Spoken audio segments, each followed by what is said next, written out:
તો આ તરફ આગળ વાત કરીએ તો સુરેન્દ્રનગર વિરમગામ લખતર વચ્ચે 4 ગામ પાસે અકસ્માતમાં 7 વ્યક્તિઓના મોત નીપજ્યા હોવાના સમાચાર મળી રહ્યા છે। ટ્રક અકસ્માતમાં મોતના પગલે સમગ્ર પંથકમાં ચકચાર મચી જવા પામી છે। ટ્રક ચાલક લખતર પોલીસ મથકે હાજર થયો હતો। લખતર પોલીસ મથકે ટ્રક ચાલક સામે ફરિયાદ નોંધવાની કામગીરી હાથ ધરવામાં આવી છે। મૃતકોના પીએમ બાદ તેઓની ડેડ બોડી પરિવારને સોંપવામાં આવી છે। ભારતીય જનતા પાર્ટીના સરકારના નાયબ મુખ્ય દંડક જગદીશભાઈ મકવાણા, જિલ્લા ભાજપ પ્રમુખ હાર્દિકભાઈ ટમાલિયા સહિતના લોકો ઉપસ્થિત રહ્યા હતા અને પરિવારજનોને સાંત્વના પાઠવી હતી અને મૃતક અને મૃતકોની આત્માને શાંતિ અર્પે તે માટે શ્રદ્ધાંજલિ આપી હતી।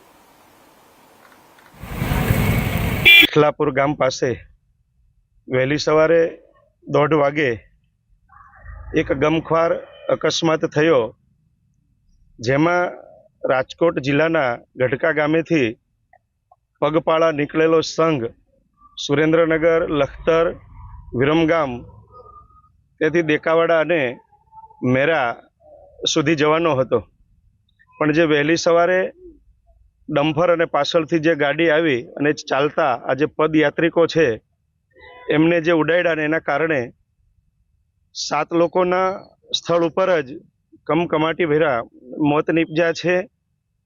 અને જ્યારે આ વિસ્તારના લોકોને ખબર પડી કે આ પ્રકારનો અકસ્માત થયો છે ત્યારે સમગ્ર વિસ્તારમાંથી અને અમારું ગેડિયા ધામ છે કાળવાનાથની જગ્યાના પૂજ્ય નાનદાસ બાપુ, ભારદાસ બાપુ, લાલદાસ બાપુ, સુરેન્દ્રનગર જિલ્લા ભાજપના પ્રમુખ ભાઈ શ્રી હાર્દિકભાઈ ટમાલિયા સહિતની સમગ્ર ટીમ ઘટના સ્થળે અને ત્યારબાદ અહીંયા હોસ્પિટલમાં આવી અને બધા જ મદદ કરવા માટે તત્પરતા દાખવી અને મદદ પણ કરી છે।